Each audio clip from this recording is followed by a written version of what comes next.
BJP सांसद गोपाल शेट्टी पहुंचे मुंबई स्थित बोरीवली पश्चिम के बाल मंदिर व समाज कल्याण केंद्र, जहां बड़ी संख्या में महिला, पुरुष, बच्चे, बुजुर्ग ने खेला गरबा।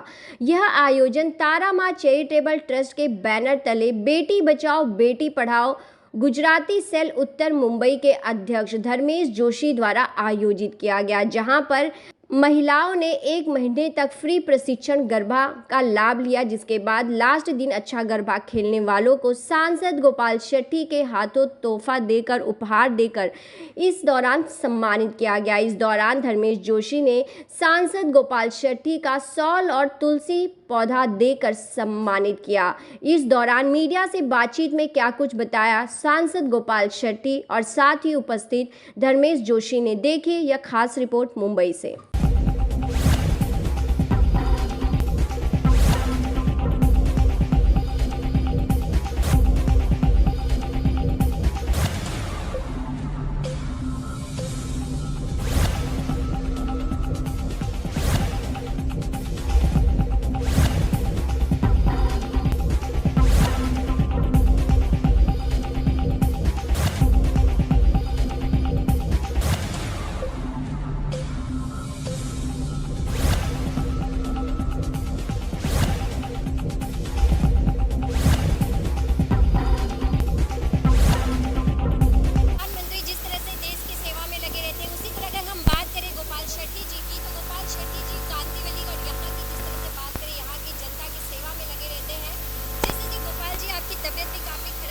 उसके बावजूद भी आप अपनी जनता के लिए हमेशा उनके साथ खड़े रहते हैं।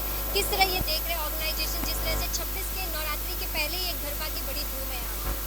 नहीं, हमारे तारा मां चैरिटेबल ट्रस्ट के माध्यम से धर्मेश भाई जोशी और दिव्याबेन सोनी और उनके सभी साथी पदाधिकारी मिलकर ये नवरात्र डांडिया के पहले जो रिहर्सल होता है उसका कार्यक्रम का आयोजन किया, और जो बच्चों ने अच्छा डांस वगैरह किया, अपनी कला बताई, ऐसे सारे लोगों को पुरस्कार देके भी उनका सम्मानित किया।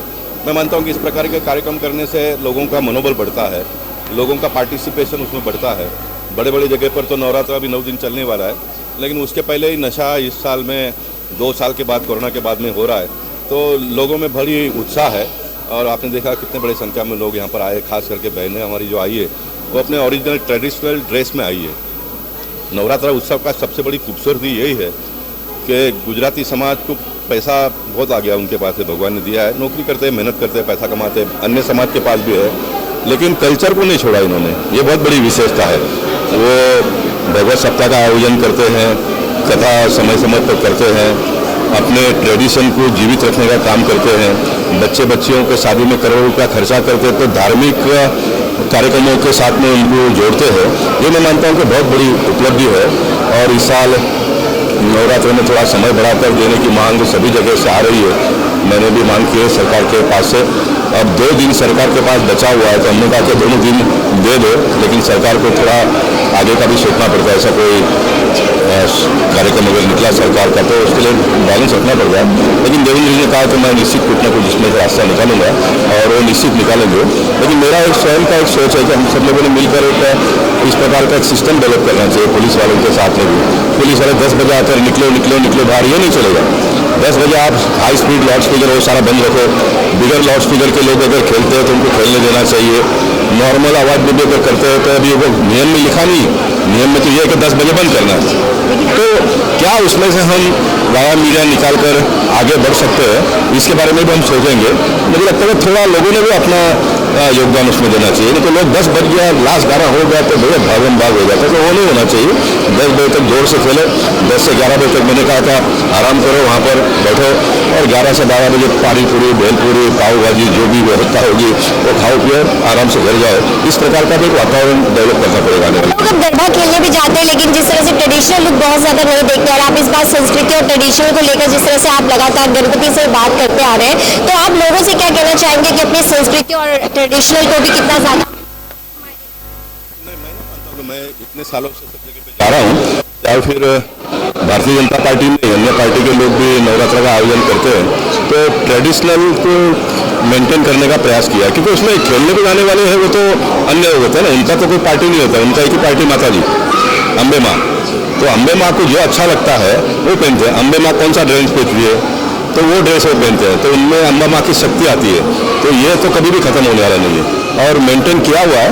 आपने कहा कि अपील करना चाहिए, तो मैं यही कहूँगा कि भाई जीन्स का पैंट पहन के डांस ना करते हुए जो अपना ट्रेडिशनल ड्रेस है उसका उपयोग ज़्यादा से ज़्यादा करना चाहिए हम लोगों ने आने वाले दिनों में। तो गोपाल जी, जिस तरह से आप अपनी जनता के लिए कार्य करते हैं, आप हमेशा चाहते हैं कि आपके जो पदाधिकारी और कार्यकर्ता है वो भी उसी जोश के साथ उसी जमीन से जुड़कर ही काम करें। तो किस तरह देखते हैं कि धर्मेश जी आपकी किसी बातों पे आपके विचार कर रहे हैं, वो उस तरह से काम करना शुरू करते हैं? बहुत सारे कार्यक्रम कर रहे हैं, मैं थक जाता हूँ, इतना कार्यक्रम कर रहे हो, मैंने क्या कर रहे हो आप इतना कार्यक्रम, लेकिन वो कर रहे हैं। लेकिन ये जो स्पीड शुरुआत के दिनों में अच्छा लगता है। जब मेरी शादी हुई थी तो मैं उन दिनों में पिक्चर देखता था, तो मैं बीबी को हफ्ते में एक पिक्चर तो लेके जाता ही था। अब 20 साल में एक भी पिक्चर दिखाया नहीं मैंने तो ये नहीं होना चाहिए कि शुरुआत के दिनों में बहुत कर लिया और बाद में आराम हो गया, ऐसा नहीं होना चाहिए। लेकिन अच्छा है, उत्साह से करते हैं और जो भी कार्यक्रम करते हैं वो महिलाओं से रिलेटेड करते हैं और अच्छे ढंग से करते हैं। तो मतलब गोपाल जी के लिए अब जनता ज्यादा महत्वपूर्ण लगती है, फैमिली से ज्यादा समय जनता में देना पसंद करते हैं? कौन? आप आप ज्यादा समय अपनी जनता में देना पसंद करते हैं फैमिली से? नहीं, मैंने अपना पूरा जीवन ही दिया है। जैसा आपने कहा कि मेरी तबीयत ठीक नहीं है, अभी जो भी मुझे देखते हैं उनको पता चलेगा मेरी तबीयत ठीक नहीं है, लेकिन जनता को मैं देखता हूँ, जनता के साथ में जुड़ जाता हूँ तो मुझे ताकत आ जाती है। मैं घर पे बैठा रहूँगा तो मुझे वो इरिटेट होता है कि मैं धर्मेश भाई के कार्यक्रम में जा नहीं पाया, मैं वो कार्यक्रम में नहीं जा पाया।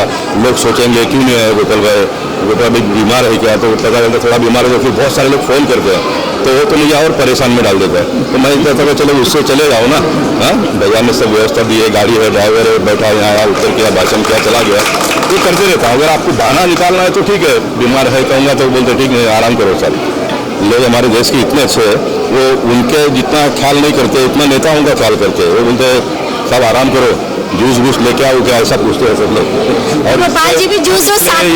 और इसलिए ये पॉलिटिकल सिस्टम सारा हमारा बिगड़ गया है।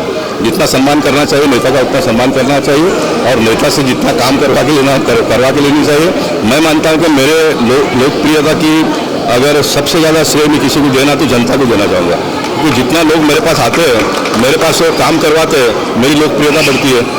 तो जनता, कभी आपके मन में ऐसा नहीं होता गोपाल जी कि इतने सारे लोग मेरे पास काम कराने आ रहे, कभी आपको हेडेक नहीं हो जाता इतनी जनता का? नहीं, मैं काम करके कभी थकता नहीं हूँ, लेकिन मुझे दुख इस बात का होता है कि आज भी लोगों की इतनी छोटी छोटी परेशानियों को लेकर एक सांसद के पास आते हैं, तो मुझे इस बात का थोड़ा इरिटेशन तो होता ही है, ह्यूमन नेचर है ना। लेकिन साथ साथ में गर्व भी होता है कि सामान्य व्यक्ति को आज भी लगता है कि मेरा प्रॉब्लम गोपाल शेट्टी सॉल्व करेगा। तो बिगर, एक तो मेरा ऑफिस रोज़ खुला रहता है, तो बिगर अपॉइंटमेंट से आ जाता है और मिलते हैं लोग, तो अच्छा भी लगता है। दोनों बातें हैं, बहुत ज़्यादा गर्मी हो जाती है तो फिर थोड़ा कभी कभी इरिटेट भी हो जाता हूँ, थोड़ा गुस्सा भी कर लेता हूँ, लेकिन लोग बहुत उसको पॉजिटिव एंगल से लेते हैं। धर्मेश जी का कहना है हमारा ये जो प्रोग्राम इतना अच्छा हो पाया है गोपाल शेट्टी जी की मदद से, उनको ही पूरा क्रेडिट देना चाहेंगे कि उनकी वजह से। स्वाभाविक है ना, देखिए अभी इतना ऐसे कार्यक्रम में भी MP को बुलाए हम और MP आए, ये किसी के मन में आना ही हफ्ते में मैं 3-4 कार्यक्रम लेके, एक बार क्या बहुत हो गया ना, मालूम पड़ गया गोपाल में आगे गए, लेकिन 4 बार करते तो 4 बार आ जाता हूँ। और मैं जब शुरुआत के दिनों में कार्यक्रम, जब मैं नगर सेवक भी नहीं था, तो उन दिनों में मैं जब किसी नेता को बुलाता था और वो आते नहीं तो मुझे बड़ा गुस्सा आता था।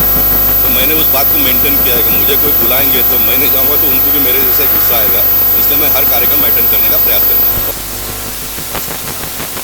बहुत दिल से धन्यवाद करता हूँ कि उन्होंने, जैसे मैंने लास्ट टाइम बोला था कि माइक्रो सेकंड में उन्होंने यस बोल दिया था कि धर्मेश तू ये काम कर, निःशुल्क तेरे को तू जो बोल रहा है काम करने के लिए तो मैं रेडी हूँ।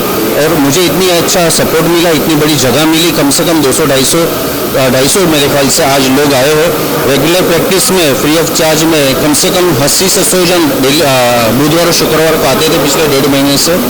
और मैं यहाँ के आमदार श्री सुनील राणे जी का बहुत बड़ा धन्यवाद करता हूँ कि उन्होंने भी मुझे बहुत सपोर्ट किया। श्री गणेश खनकर जी हमारे जिला अध्यक्ष, वो हमेशा रेडी होते हैं, उन पर भी बात कर लो कि सर मुझे अगर प्रोग्राम लेना है तो बोलते तुम ले लो, उनका दूसरा वर्ड होता ही नहीं है, तुम ले लो। और मैं अपने गणेश बारी जी का मैं तहे दिल से शुक्रिया अदा करता हूं कि उन्होंने मुझे इतना अच्छा सपोर्ट दिया, हर एक चीज़ का अरेंजमेंट करके दिया। और साथ में उनके जो कार्यकर्ता दीपक शेलार, उनका भी मैं आभार करता हूं। और सबसे बड़ा मैं धन्यवाद करता हूं श्री कमलेश त्रिवेदी जी का, हमारे कार्यकारी अध्यक्ष है उत्तर मुंबई के जिला अध्यक्ष कार्यकारी जिला अध्यक्ष है, उनका मैं तहे दिल से धन्यवाद करता हूं कि वो हमेशा हर एक प्रोग्राम में मेरे साथ दिया है। अगर उनको भी मैं फ़ोन पे बोलूं कि सर ऐसा ऐसा है तो तुरंत बोलते कि हाँ ठीक है धर्मेश तू ले ले, मैं तेरे साथ हूँ। और साथ में मेरे जितने भी कोर कमेटी मेंबर्स हैं यहाँ पर, हितेंद्र पारेख जी, निखिल सुबा जी, मुकेश मेहता, हसमुख मकवाना, रविंद्र भट्ट, राज त्रिवेदी, हिमांशु पंड्या, वीरेन गजरा, इन सबके साथ सहकार से मतलब आप अपनी पूरी टीम को लेकर चलते हैं और सबके एक एक के नाम भी आपको एक नाम मैं भूल गया था, वो भी मैं बोल रहा हूँ, ज्योतिंद्र भाई, ये सब मेरे कार्यकर्ता जो है वो हमेशा मेरे साथ कोर टीम में खड़े रहे हैं और मेरा उत्साह बढ़ा है। प्लस मैं अपनी फैमिली को सबसे बड़ा थैंक्स बोलूँगा। आज मेरी वाइफ केदारनाथ के दर्शन से रिटर्न आ रही है मुंबई के लिए। मेरे बच्चों का प्रीत, ध्वनि और मेरे खास करके मेरे ऑफिस स्टाफ जो मेरे बेटे के जैसा ही है, छोटा भाई भी बोल सकता हूँ उसको, भावेश, उसने भी बहुत साथ सहकार दिया है और मेरी पूरी टीम ने साथ सहकार दिया है। और सबसे ज़्यादा धन्यवाद मैं आपका करूँगा कि इस मैसेज को आपने वर्ल्ड वाइड पहुँचा है। तो शालिनी जी मैं आपका बहुत बहुत शुक्रिया अदा करता हूँ। आप देख रहे हैं सक्षम न्यूज इंडिया, सबसे पहले सबसे तेज।